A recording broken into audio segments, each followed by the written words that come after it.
We are going to take about another minute or so because I see people tumbling onto the Zoom. And what I would invite you to do is let us know where you are coming from.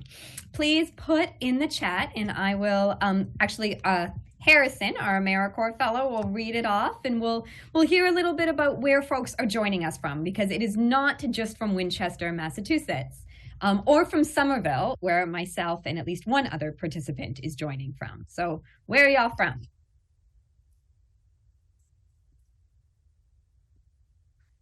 The one from Concord, Massachusetts. Oh, thank you. Thank you, Harrison. Keep going. Donna from Woburn, Massachusetts. Hi, Donna. Hello. Helen from Winchester. Hi, Helen. Helen from Arlington. Hi, other Helen. June from Woburn. Hi, June.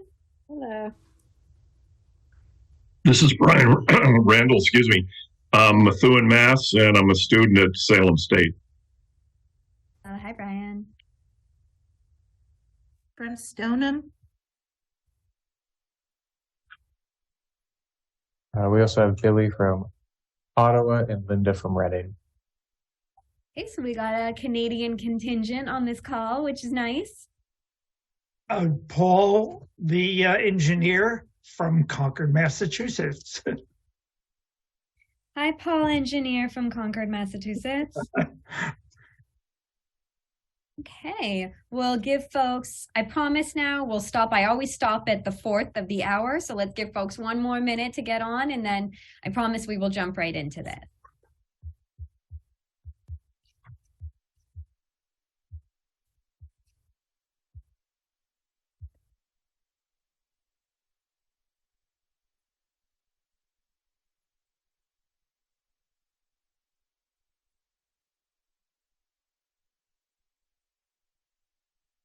Okay, 4th of the hour, we probably will have a few more folks joining us, but I am so grateful to see everybody here who I can see in my little boxes on my screen. We've all gotten used to those little boxes. And it's wonderful to be able to be here tonight, welcoming you to a new program of the Network for Social Justice in honor of Holocaust Remembrance Day, which we just commemorated this past Friday. For anyone who doesn't know me, my name is Leora Norwich, and I'm the director of the small, but I believe mighty, Network for Social Justice here in Winchester, Massachusetts. I'm so excited about tonight's program. The people who have helped me to build it, Dr. Stephanie Young and the playwright Dara Title, who I'll introduce in just a moment. It is truly my privilege as the director of the network to be able to work with these folks and develop this type of creative programming that we can deliver to community. It's really a privilege, and it's an honor to be doing this work, and it feels very much that way tonight. Tonight's program is about the politics of remembrance and commemoration of the Holocaust, and I believe when I was starting to think about this even more generally, the Holocaust, the horrific systematic murder of 6 million Jews, as well as approximately 1 million others, political prisoners, homosexuals, Jehovah's Witnesses, and gypsies, was the genocide of the 20th century.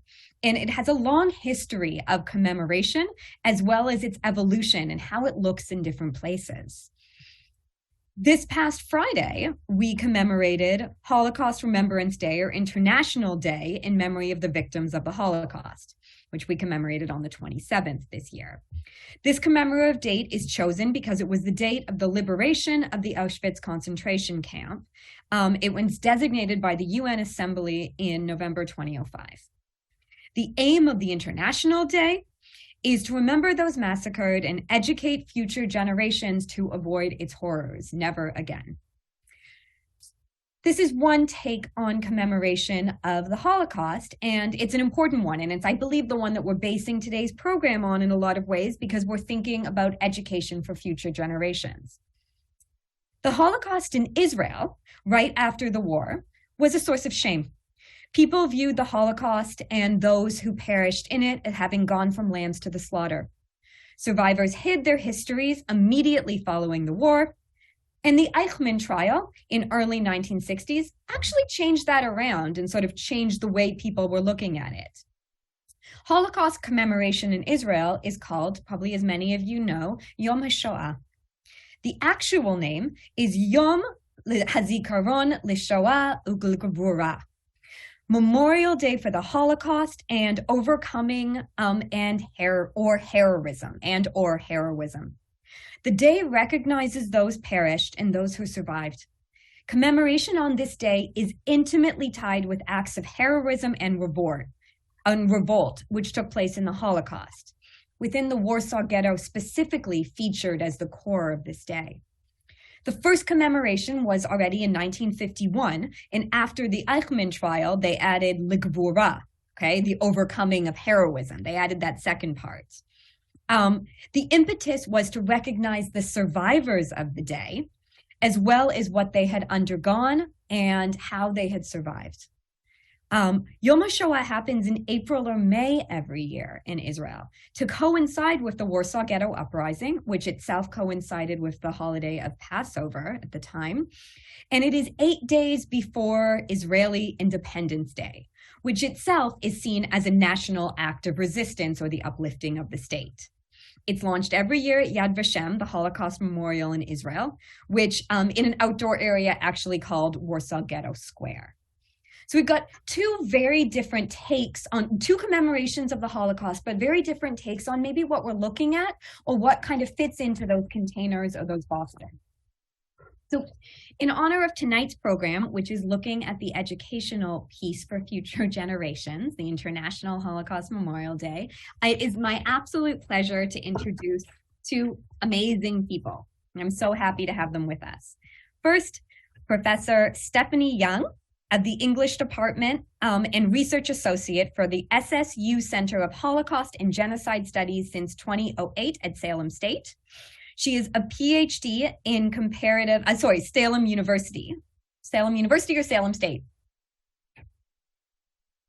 It's Salem State University. Salem State University. I didn't want to keep going back. Okay. I apologize. She has a PhD in comparative literature from the State University of New York, Binghamton, and a BA in art history from California State University, Long Beach. She has written extensively about memory and trauma in the aftermath of war, especially in Eastern Europe and Southern Latin America, including Chile and Argentina. Her most recent publication is called Bodies of Evidence: Memories, Forensic, and Documentary Literature from Former Yugoslavia, in the volume published out of Berlin called After Memory: Rethinking Representations of World War II in Contemporary Eastern European Literatures.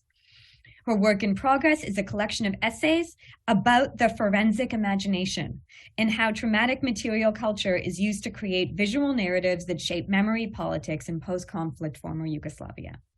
In fall 2019, she was in Warsaw, Poland, as a senior research fellow at the Jewish Historical Institute to work on a project related to the Ringelblum archive of the Warsaw Ghetto. And we are also joined tonight by Dara Teitel. Dara is a socialist, labor organizer, and playwright from Toronto, Canada, my hometown. Her award-winning plays have been produced in theaters across Canada and internationally. Her journalism, fiction, and poetry have also appeared in various periodicals and journals throughout the country. Dara is a winner of several awards, including the 2011 Canadian Jewish Playwriting Award and the 2007 Canadian Peace Play Prize. She's received nominations from Dora, Betty Mitchell, Rideau, and META prizes for outstanding new plays. Dara is a founding member of the Courage Coalition and a proud member of the Independent Jewish Voices. Dara has been fortunate to be a member of some incredible residencies in the years, including the Banff Center and the McDowell Colony, and most recently, in 2001, the Pele Fund Asylum Arts Family Residency in Berkeley, California. Dara's most recent play, Forever Young, focuses on the socialist youth that organized the Warsaw Ghetto Uprising and recently premiered Sold Out Houses in the Great Canadian Theatre Company. We are so excited to have them both with us today. And to begin us off, we're going to let Dara introduce herself and her work, Forever Young, and we'll be joined then by Stephanie, who's going to discuss some aspects of the play. And then eventually by you all who we're going to invite to ask questions. At any time during this program, if you want to ask questions, please feel free to put them in the chat. We will queue up the question queue. I will ask that you all keep yourselves on mute throughout the presentation. And if you want to ask your questions in voice, that is fine. We'll give you the time to do that. I will also remind everyone that tonight's program, we're joined by WinCam, and tonight's program is going to be recorded for the television station. So if you are uncomfortable with your voice or your image being displayed here, I invite you now to turn off your camera, and putting your comments in the chat is still a great way to get them out to us. Without further ado, I hand it over to Ms. Title. Hey folks, I'm Dara.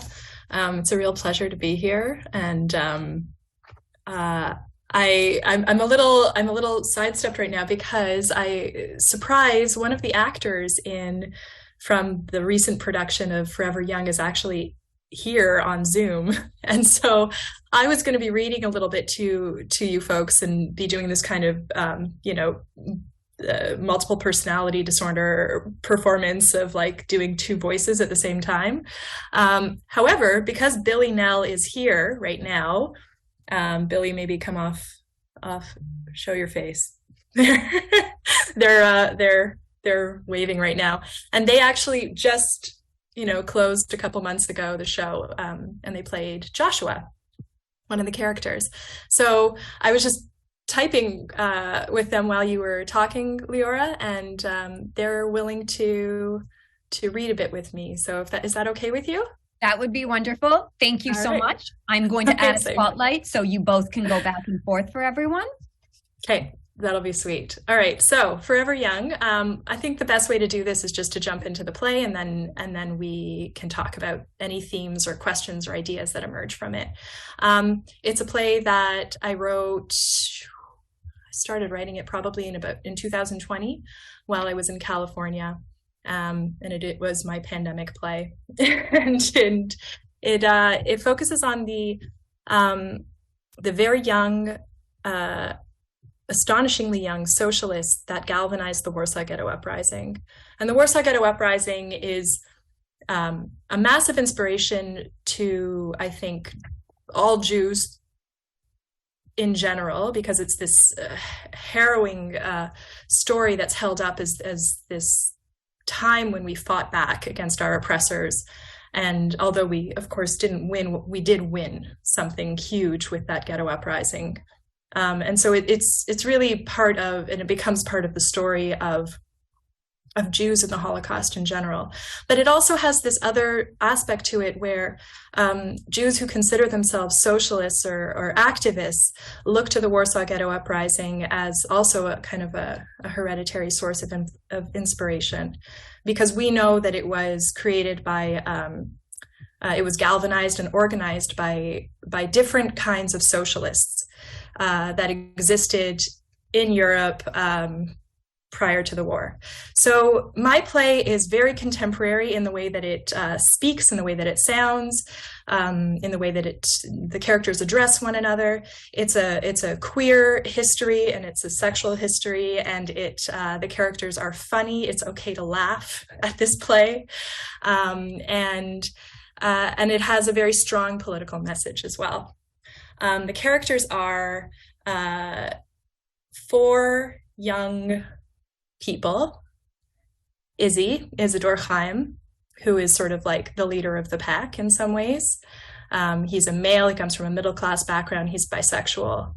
Eden Abramovitz, she's also an organizer and a Bundist, and she has been in hiding for about a year prior to then smuggling herself into the ghetto so that she can join her comrades to fight in the Warsaw Ghetto Uprising. Joshua Liebskind, who's the youngest of the crew, and in a relationship with Izzy prior to when Eden, well, no, throughout the play, but Izzy and Eden also have a sexual history together. And then Christian Dabrowski, who is a character that is very representative in some ways. He's a non-Jewish character who represented the collaboration and the allyship of the Polish socialists who were organizing along with their ghetto comrades towards the uprising. And for those of you who don't know the history, that they promised quite a lot of military support that never actually ended up happening. They decided not to, in the end, fight with the ghetto.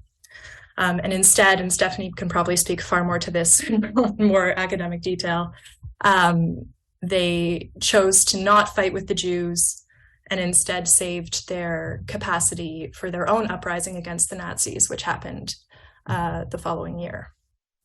So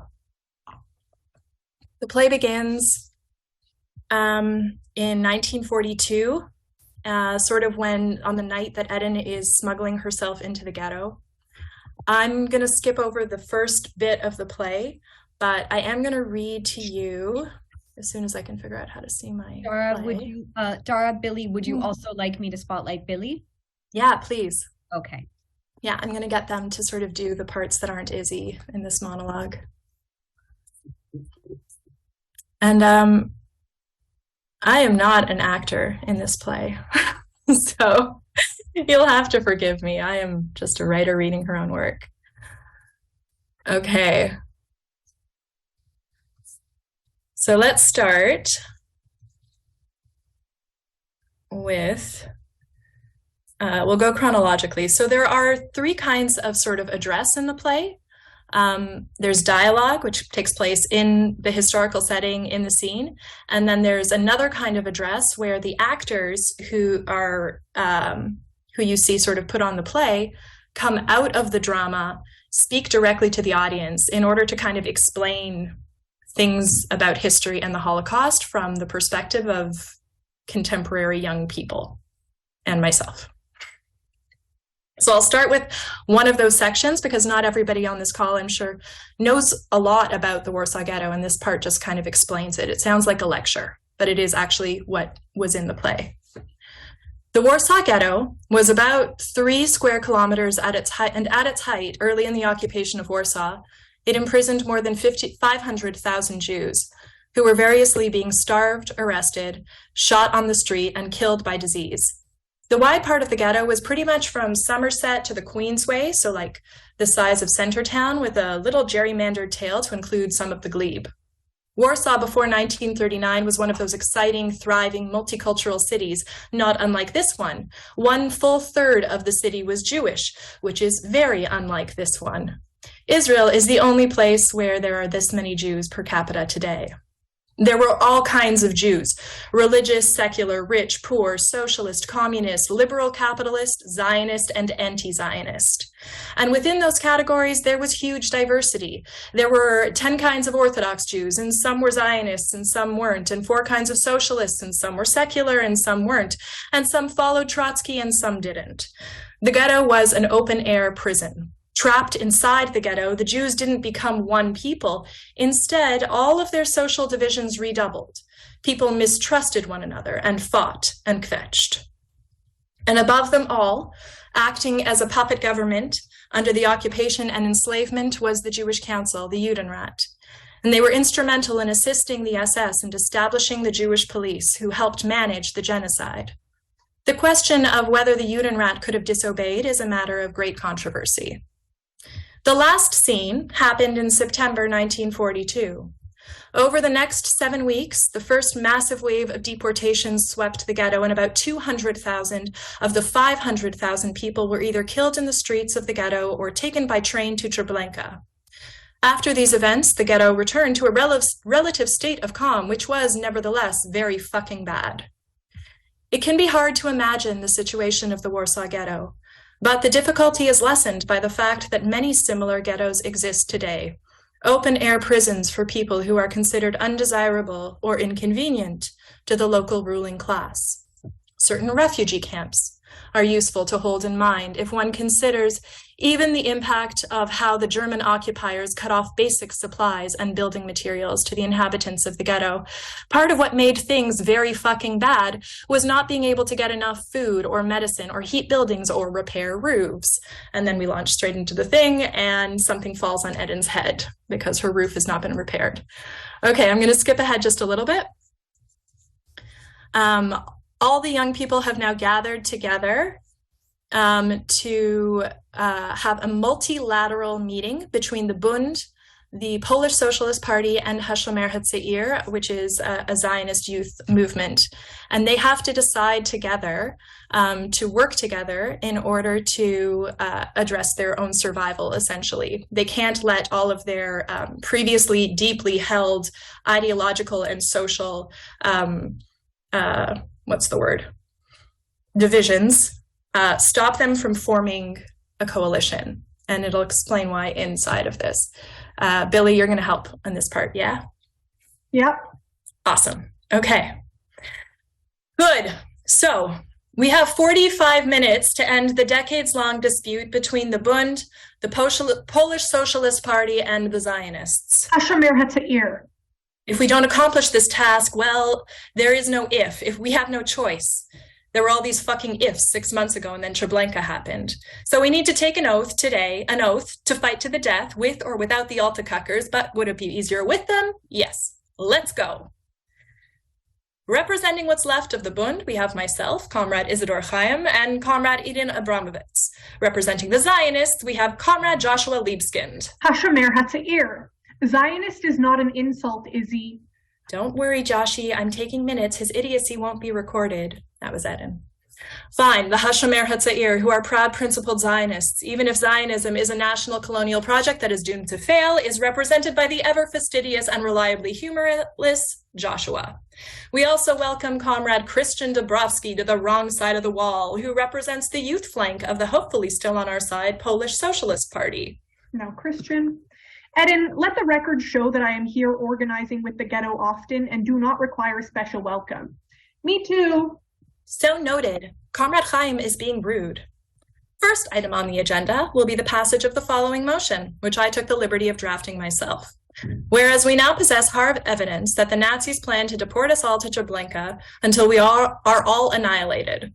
Whereas more than half of the Ghetto, some 300,000 people, were deported to Treblinka this summer. Whereas the complacency with which our people walked like sheep to their deaths makes me sick. Whereas such a fate can be avoided through a united socialist armed resistance and overthrow of the Nazis in Warsaw. Whereas up until now, the Jewish Council, known as the Judenrat, has been useless pieces of collaborator shit who refuse to agree with me on this point.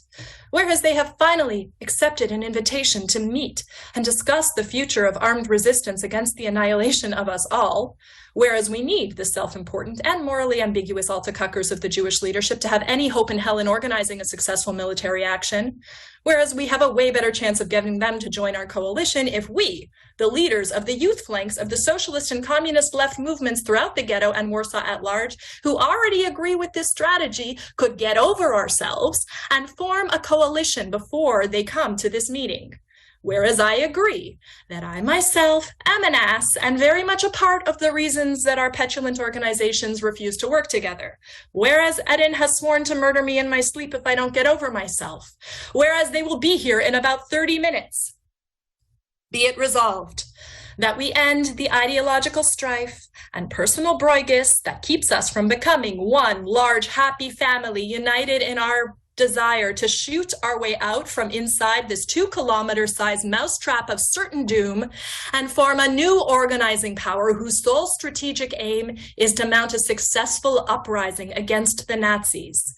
And we call it the ZOB, the Jewish Fighting Organization. I came up with the name myself. Okay.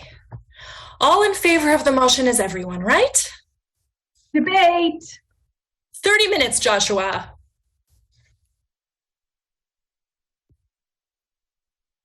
Is that my line? Sorry, my Maybe. script is not updated. Then what is the point of any of this decorum? Why do we bother to stay civilized and organized at all? Let's just be the animals they think we are. He barely blinks through the deportation, but if anyone so much as looks funny at Robert's rules. Dear God, if I die here at the age of 19, I will at least never again have to debate Robert's rules. Make fun of it all you want, but we need to do this. Listen, I understand this gives you nervous feelings, but this is a moment of action, not reflection. No. We need to do this properly because of the meeting minutes, Comrade Abramovich. Our records need to survive us so they know. They? Who? The Goyim? They need to know that we aren't animals, so we need to follow Robert's rules? Look, Don't worry, Joshi, I've got it here. It's written down. We will send it to the PPS and they will know. I move that we open the floor to debate on the motion. Fine, who cares? Let the record show that we are better than beasts and that we debated the motion on the eve of our heroic deaths. Okay, that's it for now. We're going to read a bit more later.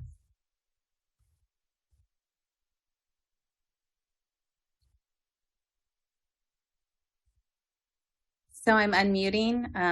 Leora, am I allowed to go now? I just added a spotlight to you as well. Now we will have Stephanie and Dara in dialogue. Thank you so much for doing that, Billy.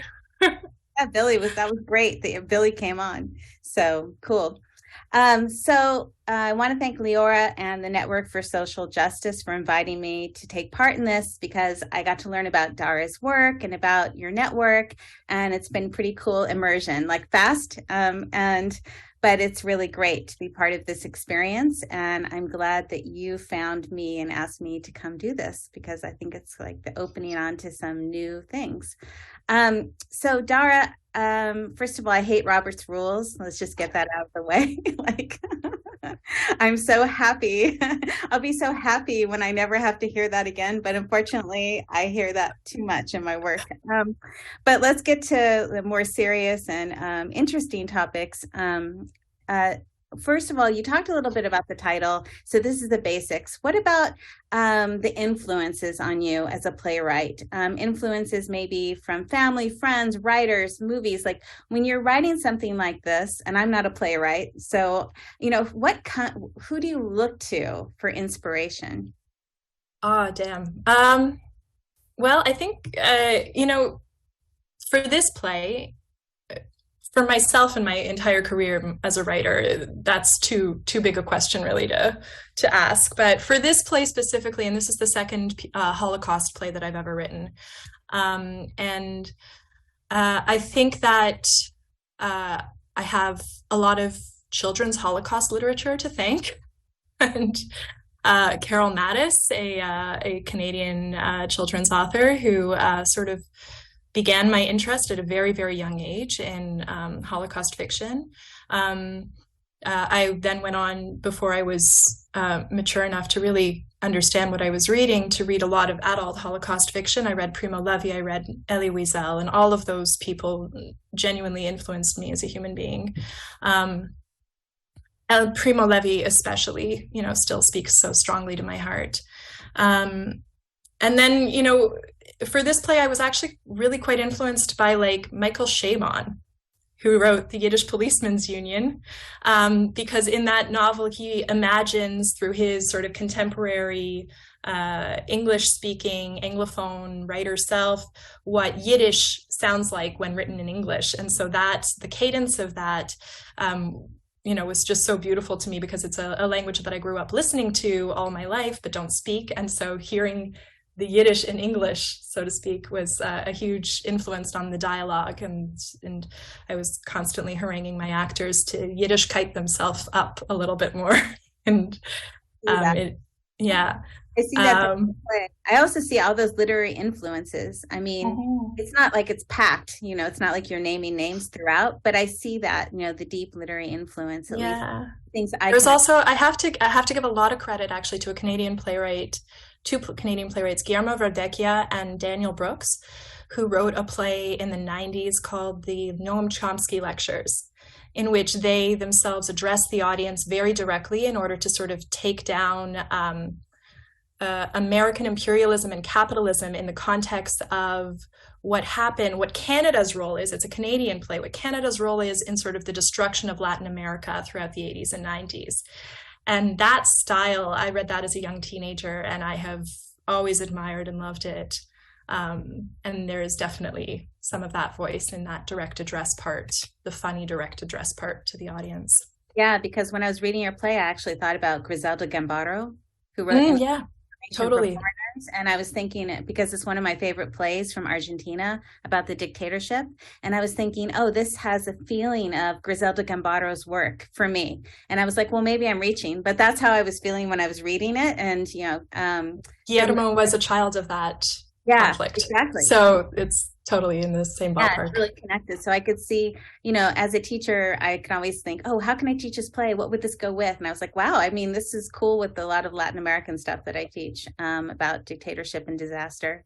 Totally. And these young people's combat style and the sort of urban guerrilla warfare, like that just went straight to Latin American revolutionary tactics. Like Yeah, there is a connection between the Warsaw Ghetto fighters and, you know, what happened in Cuba and Chile and everywhere. And I think that's important as a writer for you to think about that. And I'm sure you do. It's like, how does this play talk more universally? And we'll get to this maybe in all the questions and all the answers and discussion. I have so many questions. It was so easy when I was reading this to think of things that I wanted to talk about, but we'll only get to a few because we'll probably be able to talk for about 20 minutes, and then we'll bring other people in the room who want to talk with us.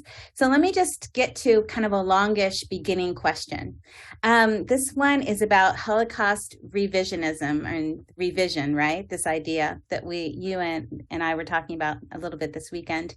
So with the disappearance of the first generation of Holocaust survivors, there's now more than ever, it seems, this, you know, great concern about Holocaust revisionism. And your play confronts this question a lot.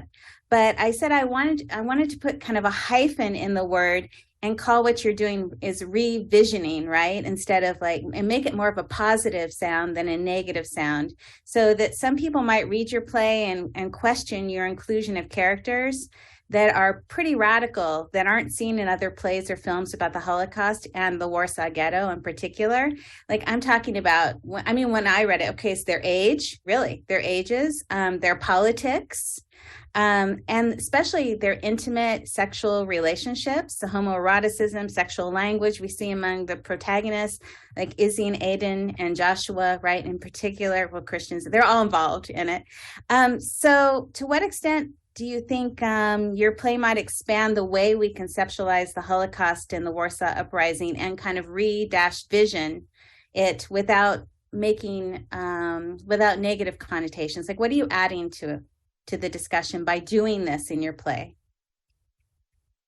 I think, so on one level, and this is sort of part of historical, I think, revisionism in general, queer folks were there throughout history, you know, like people were always, teenagers were being teenagers throughout history. Like to say that they weren't is not true. I'm not a historian though, right? So I have not done a ton of research into queer lives in the Warsaw Ghetto. I have friends who are queer theorists and historians of the 1930s, and they kind of helped me a little bit around the edges. But obviously what I'm presenting is not true. And I wanted people to know that immediately. I wanted people to be told a deeper truth about these characters' lives from the perspective of somebody who is me. So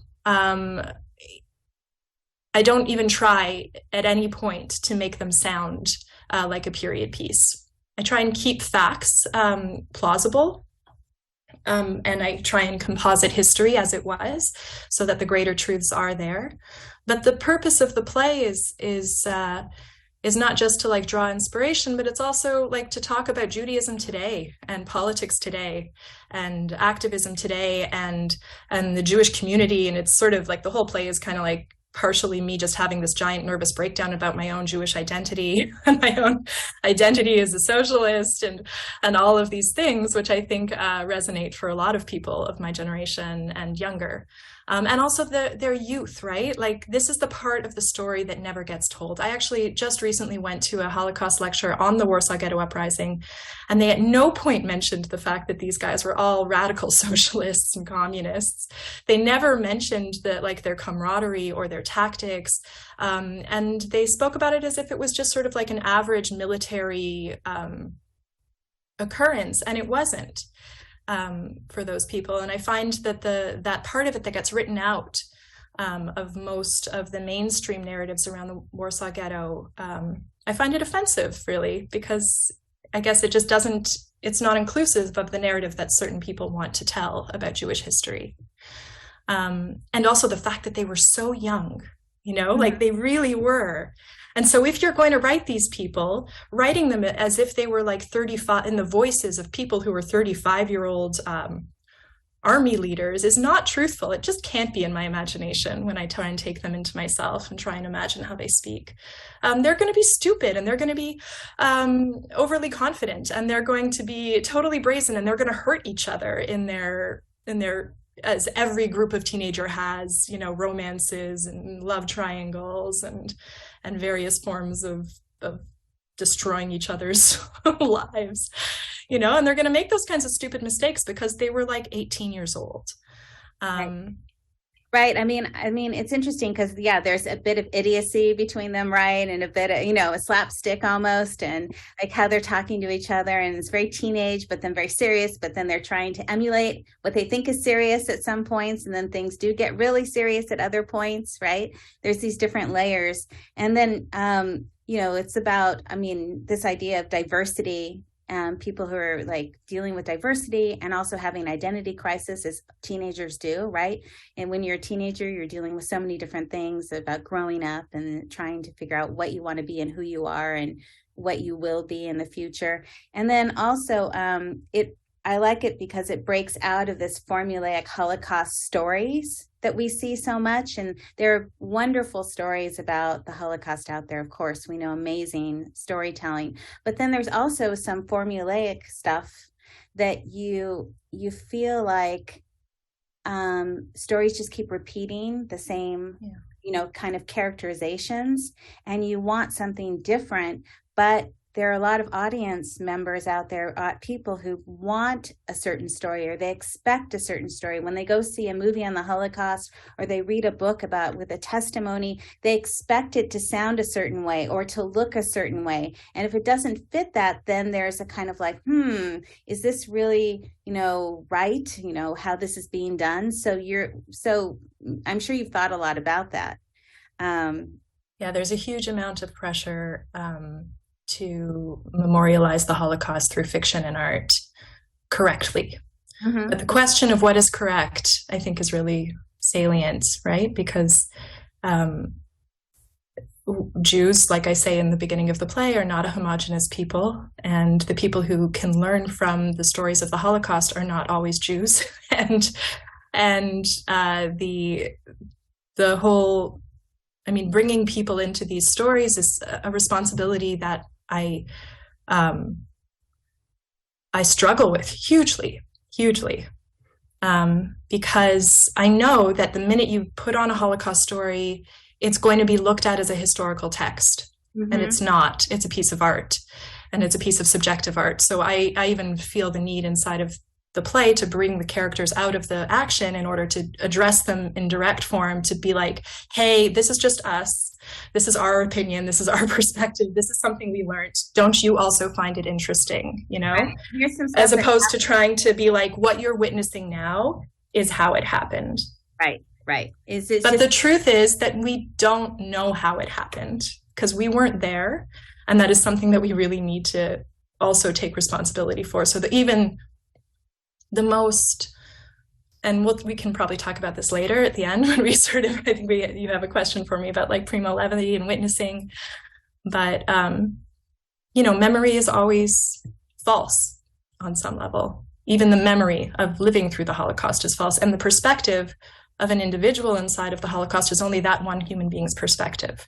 Right, the subjectivity and the slipperiness of memory, right? Our own and everyone else's, and then trying to recapture memories in the first place, right? Or by definition, not quote unquote full truth, right? They're a memory, you know, they're an impression, and they're very, very subjective, and they're changing every moment because we have to translate them through language, and, you know, it fails us all the time. Okay, so let's talk about something else for a second, and then we'll kind of come back to that, which is Jews and class.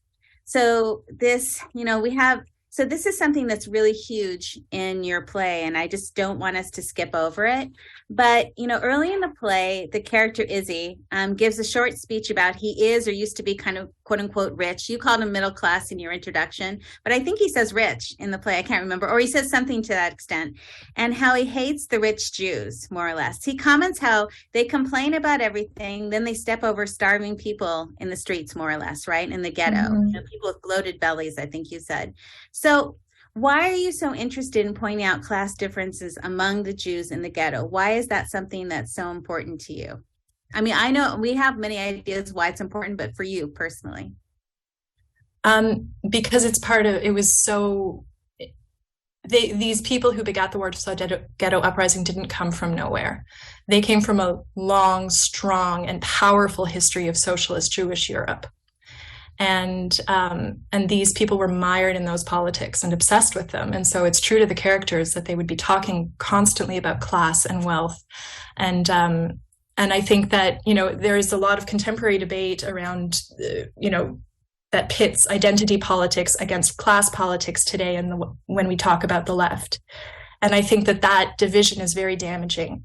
And it's definitely something that I've seen happen through the study and conversations around the Holocaust, that we focus on the racism, but we never pay attention to class in the context of the Holocaust. So it is something that I'm trying to bring out in this revisioning exercise of portraying the Warsaw Ghetto Uprising. But Stephanie, why don't I just read that little, that part that sort of focuses on class? It might. All right, that'd be cool. Is that cool?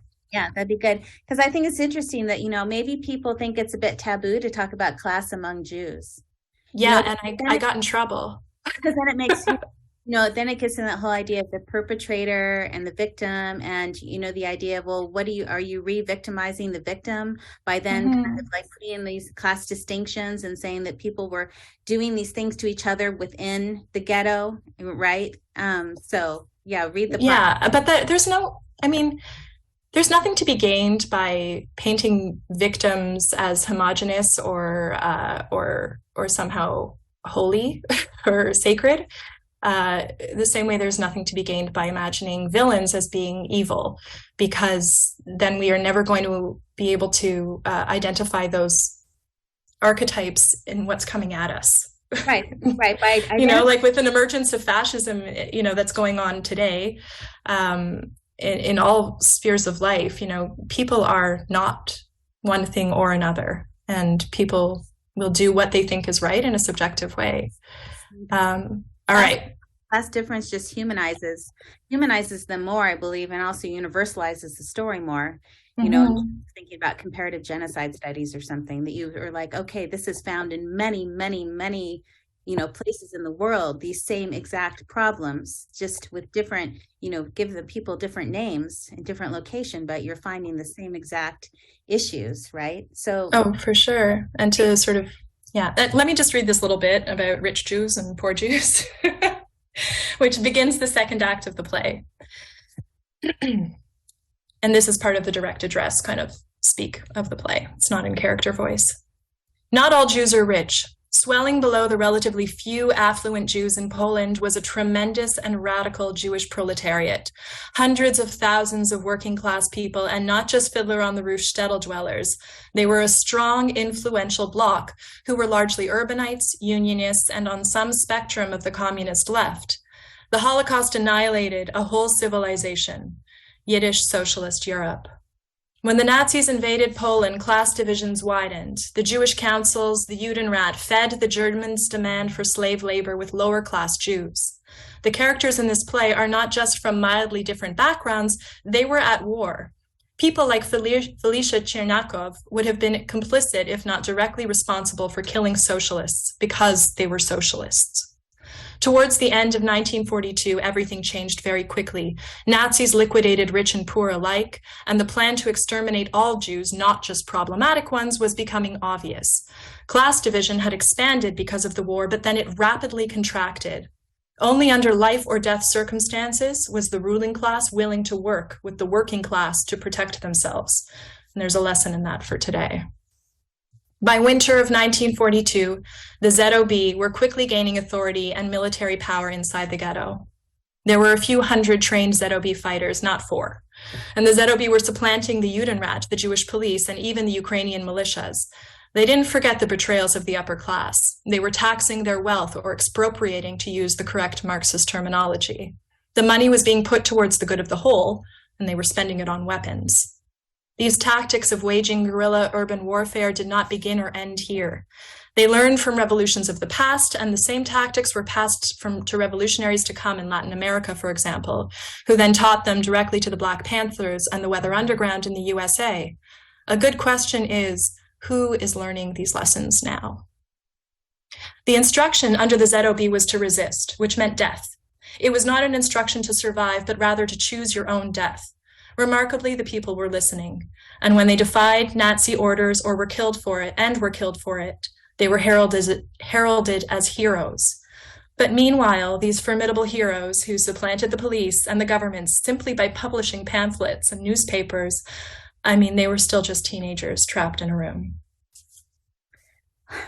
It's really great to hear you read it. I was reading it to myself, and now you read it out loud, and it's wonderful. You are a good reader, by the way, of your work, so don't be shy about that. I feel like I have a couple more questions I want to get to before we open it up to everybody else. So one is about, in scene 2, you give the power of witnessing to Felicia, right? Mm-hmm. Yeah, we haven't talked about Felicia as a character at all. I think we should, right? She's this older, well, I don't think she's old, but you might. The older upper class. She's like 50. 50s. She's in her 50s. Her husband, Adam, was a leader of Judenrat, and she tells a story of the deportation gatherings at the Umschlagplatz, right, in Warsaw. And Eden says, the train platforms, you didn't see that. How could you? And Felicia says, no, but I heard firsthand. And I love that line so much. It's like, I heard firsthand.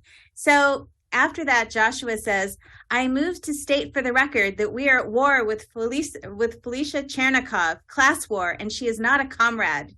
So, quote unquote, right? She's part of the bourgeoisie who will survive to tell the story of those of the lower classes who died in the struggle to fight against the Nazis. That's me.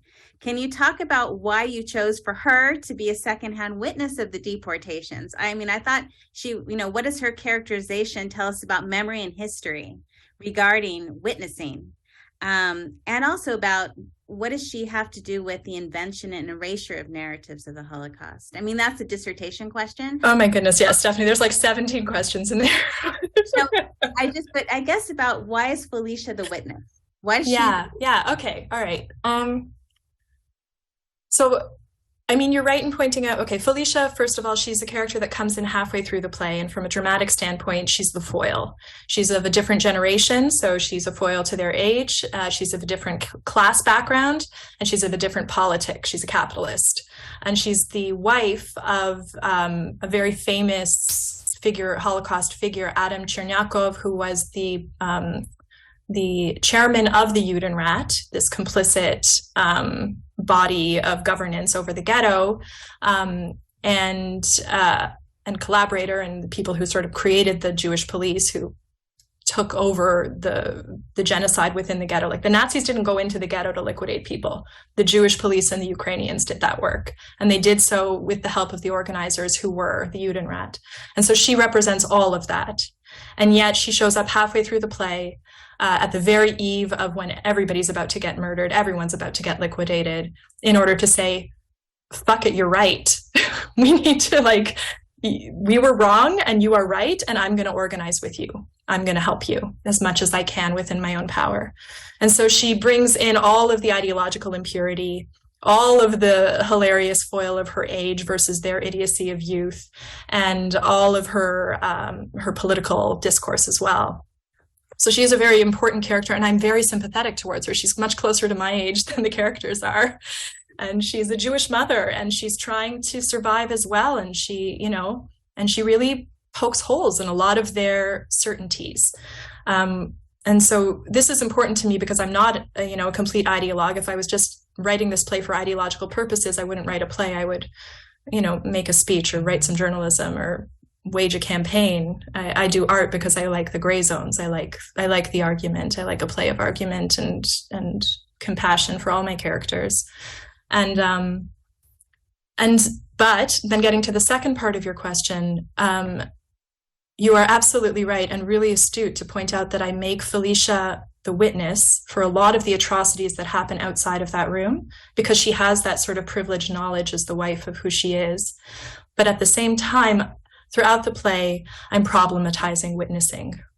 I'm problematizing what it means to witness, what it means to survive, and then tell that story.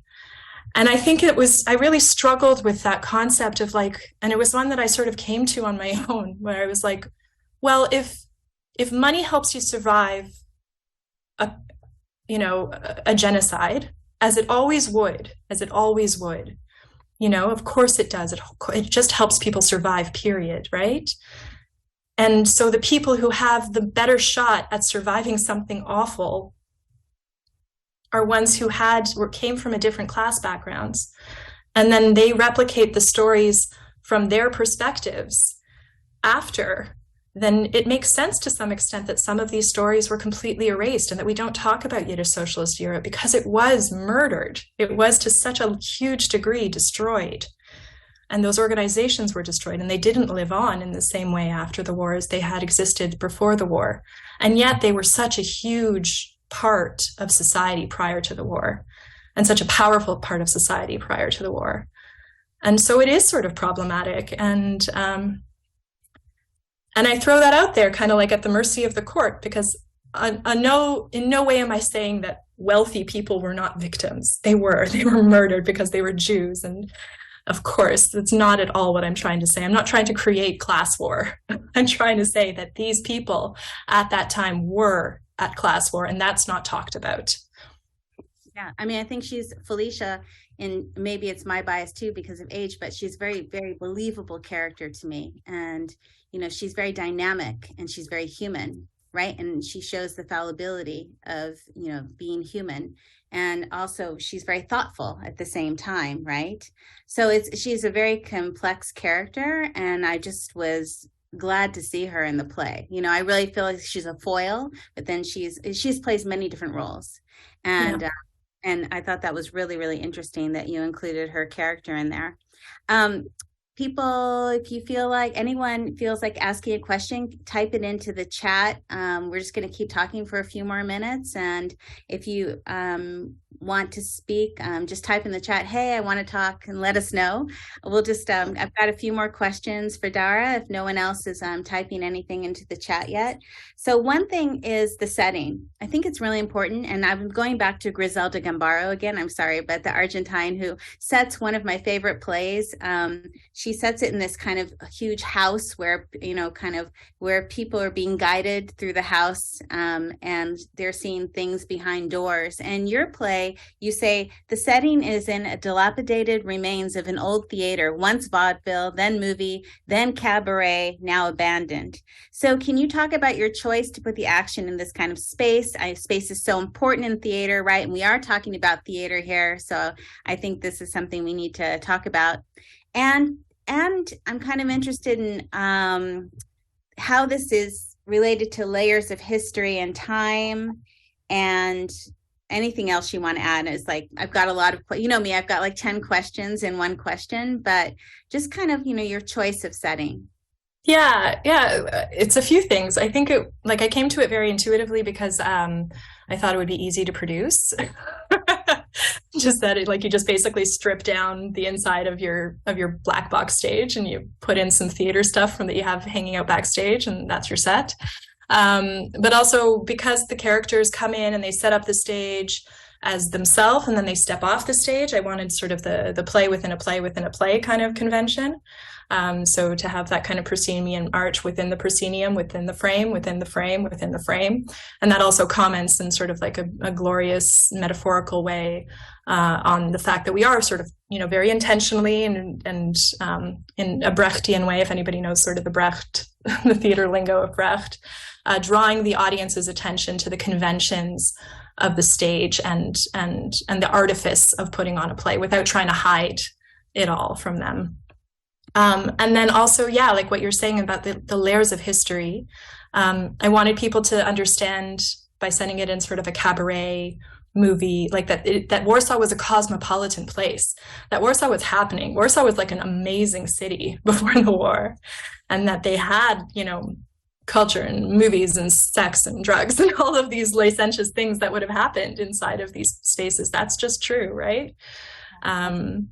It's not true that the Bund was organizing in a theater. That's my invention. But they organized in all kinds of weird spaces throughout the ghetto. So, yeah. Yeah, and I mean, now, of course, Warsaw, old Warsaw, has one original building left. That's it. Yeah. In the whole place, which is horrifying to think about. But the Nazis, they worked hard to destroy it. You know, and your characters, they're in this place that has had so many different identities, and then it houses them as another identity on top of everything else.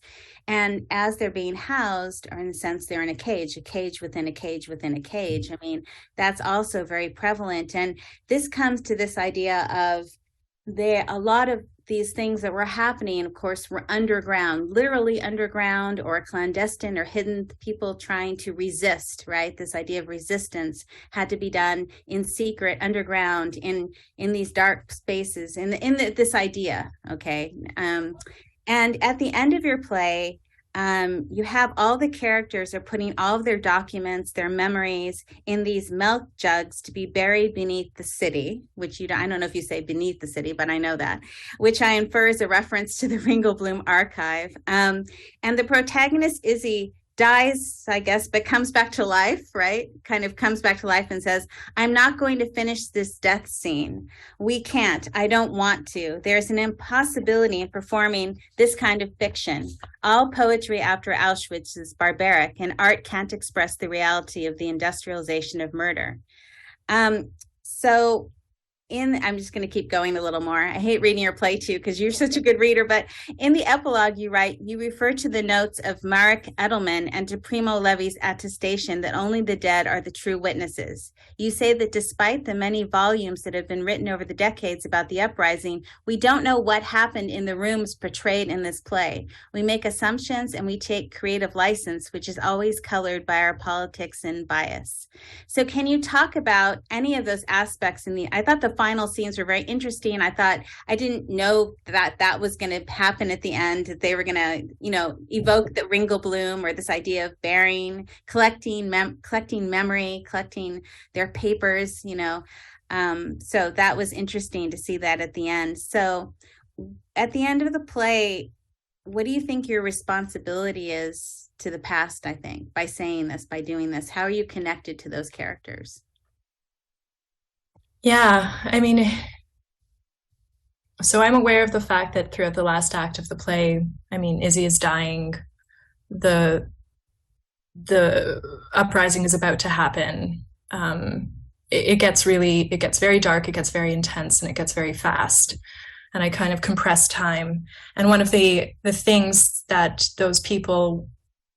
people in the ghetto were obsessed with during this time historically, and we learn this through the Ringelblum archives, which if anybody has ever has the time to sort of read some of those letters and those diaries, they were extremely aware of what they were living through. They knew that they weren't going to survive, and they were writing in many ways to the future, and with a tremendous amount of rage and a tremendous amount of sadness, but so much anger and asking for revenge in many cases. And the self-consciousness of what is happening to these young people, or to any young people who are living through times that they don't believe they will survive, is something that I wanted to kind of address and go into. And I hope that I'm successful in doing that. But while I'm doing that, I'm also, as a writer, really bringing my audience into a place of deep upset, deep empathy, extreme emotion and catharsis. And so at the end, when Izzy is about to die, and the audience, who I've brought with me because I'm a good playwright, is feeling that sadness and that compassion and searching for that catharsis that will happen through his death, this beautiful young person who's about to tragically die. I wanted to deny the audience that experience. I wanted to take them out of that moment and make them think instead of just feel. And I guess in doing so, it was a a strange sort of almost juvenile kick out at other people who create Holocaust fiction, like Spielberg, or some people who really milk it in some ways, who really make us be there and want us to feel as if we were there, which is a very Jewish concept that we take from the Passover Seder. And I wanted us to remember that we weren't there, that none of us were there, that we don't have access to this, that I don't have access to this, and that it's imagination for me and it's imagination for you. And that's just the paucity. That's the poverty of trying to approach history through fiction. So I wanted that to be my final word of the play. And right. Yeah, and the milk jug thing, I mean, I just couldn't not put it in, Stephanie. Like, the fact that they did this, it wasn't the same people. The people who organized the uprising were not the people who created these archives, who intentionally buried diaries and art and thought and letters of the ghetto under the earth for future generations to find. But the fact that they did it says everything about what it was to live through those times, you know? The intentionality and the recording of what was going on, knowing that this was all they had. And it also doesn't mean, I mean, the Ringelblum archive is very well known, right? That you have these milk cans and these 10 tin boxes that were discovered after, and Emanuel Ringelblum organized. One is still there. Yeah, well, they say. I mean, this is a Jewish Historical Institute. At one point, they said it's hidden under the Chinese embassy. We're like, what kind of myth is that? And they won't let us dig it up. This was some kind of political myth that was running around. I totally bought into that myth. Anyhow. Well, they're trying to downplay it. I don't know. So, but I know this is going to be broadcast somewhere, and someone's going to say, "Why is she perpetuating that myth?" But other people could have buried things. I mean, you know, these people there could have been lots of people could have buried things that were never discovered. We don't know, because we don't know everything that was going on in the ghetto.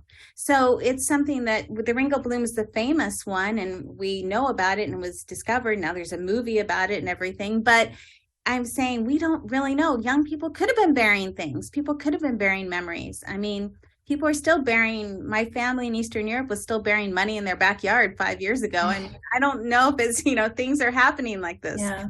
So, and I can't believe you were the first person to mention Merrick Edelman, but Merrick Edelman is the reason I wrote the play, Reading the Ghetto Fights, which is this incredibly slim military account. And he was one of the only socialist organizers to survive the war. He survived and lived his entire life in Poland. He actually ended up fighting in the Polish uprising right after the ghetto fight. And he was rescued by some comrades. And so he is the only person who really witnessed what we were talking about. And he doesn't talk about the kind of stuff that I'm talking about. He doesn't talk about the relationships and the you know, the women. It's a military account. It's like, and then this happened, and then this happened, and then this happened. But most of the witnessing parts, including what Felicia talks about, Chernakov, when she describes the Umstoplatz, the train platforms, yes, comes from his secondhand witnessing of that. So he really was my the closest I could come to a primary source for this play. Yeah, and you know, I think it's really important as we kind of wrap up this discussion. It's already 8:05. I can't believe it. Time goes by so fast for us, at least the two of us.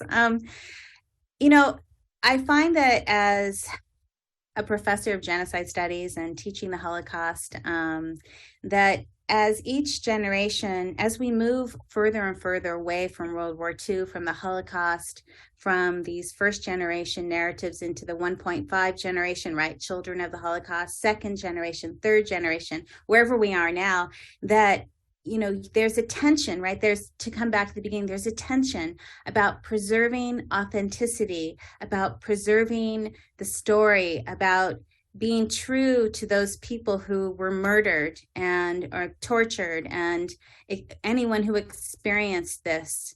And I see resistance, right, to this because as we get further away from, let's say, a text like Primo Levi's Survival in Auschwitz, more and more abstract texts are being made, right? Creative, with a lot of creativity, either in art or film and literature. I think of Jonathan Safran Foer, or, you know, people who are taking the stories into other directions.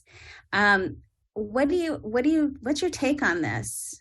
What do you think the strength is of these texts that are using more and more of this like creative storytelling and moving away from like the documentary, the first person narrative, because there is people have strong opinions about these. Yeah, I think there's an anxiety, and I share in that anxiety, of course, like as somebody who grew up knowing survivors and whose entire childhood memories are colored by the Holocaust. The fact that those people are dying, and that we are, and that of course it's going, but there's also an inevitability.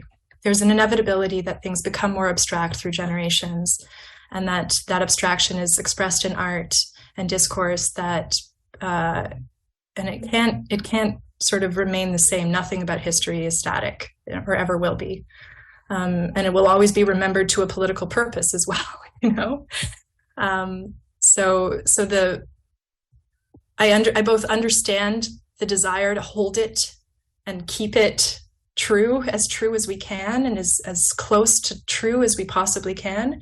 And I share in that anxiety, and I think of my own children and how they will never understand this the way I do, and I will never understand it the way my parents did, and my parents will never understand it the way their parents did, and I also recognize the need to sort of chill out because I can't stop it from happening. But there is there's a politic to it, right? Like there's how will it change our ability to empathize in the future or recognize the past in what happens next in our history? And that is something to grapple with. It's something to struggle with. Yeah, I mean, I'm not a historian, I'm a literature professor. So already I'm committing, I'm giving students, fiction, novels about the Holocaust. But sometimes as a literature professor, my students say, well, should we be reading history? And I said, well, sometimes the literature will take you further, and it gives you space to imagine what happened to these people. Instead of always telling you exactly what it thinks happened, it gives you that. Oh, absolutely. Yeah. I'm biased because I'm a literature professor. I don't think that's bias. I think that's true. I think that people who don't read fiction or see plays or poetry, that it's one of the most important ways to promote empathy and understanding. Like there's no way to know through reading a history text in the way that you can through art. I think probably Maus had the comic book Maus, which is like groundbreaking in form and content, and also through this way of sort of like de-valorizing the Holocaust victim for maybe one of the first times in history through his portrayal of his father. It had a much, much bigger impact on me as a child than anything that I read, and I read a lot of historical text. Oh, Lior wants attention. I am puzzled. The creator of Maus has been called upon in the last couple of weeks and months. He says he's never been as busy as he is today. If anyone has read Maus 1 and Maus 2, he's been called upon to engage in the critical race theory that is going on in America. And he is intensely busy as a speaker. And one of the things he says is the book in some ways is like coming back to haunt him in terms of where people are taking it and what they're asking him to explain, justify, unpack. And so it's very interesting how so many things from the 80s and 90s are coming back when we think about Holocaust work specifically. I wanted to give, I didn't jump on to say that. I wanted to give the audience just 5 minutes if anyone does have questions for Dara. The play is not published yet, but will be. And it will be available, and that's why we didn't make it available before the show. Dara's shaking her head that it's not published and will not be. No, you're not allowed to say that it's about to be published or will be published. Well, keep it to yourselves then. And I have another question, but I'm really happy to take another question from the audience if you have one.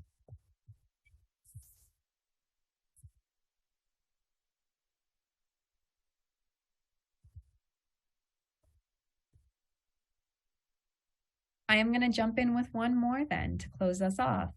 Dara, I said I wasn't going to ask about this, but I'm going to ask about it. There is, and you've talked about this throughout this hour presentation, the challenge with what is like documented Holocaust and what is literature and what is fiction, and the challenge of Holocaust fiction, and the pushback that people sometimes get. And I will remind folks on this program that last year we did another program in April looking at Holocaust remembrance as well, and it was by an author. It was called Drawn from Memory, and it was by an author who had written a young adult novel, which was magic realism and fantasy about the Holocaust. She came on to a program with us and talked about allyship and allyship today and bias and why we are bystanders and how we are bystanders. And she was using the Holocaust to sort of talk through some very critical issues about anti-racism today. And she received from pushback from the book, as that was a completely fictional piece. So Dara, tell us a little bit, if you will, about some of the pushback you did receive from this. Yeah. So before even it opened, like during the previews, some folks saw the play and got mad about it and told the Jewish Federation of Ottawa about the play. And then a Facebook site opened up to attack my play.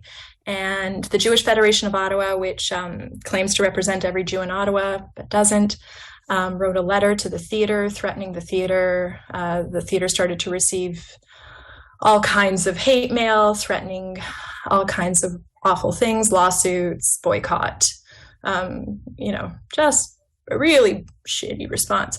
And the content of the letter that was threatening the theater was basically saying that my play was anti-Semitic because, and the grounds for it being anti-Semitic was were twofold.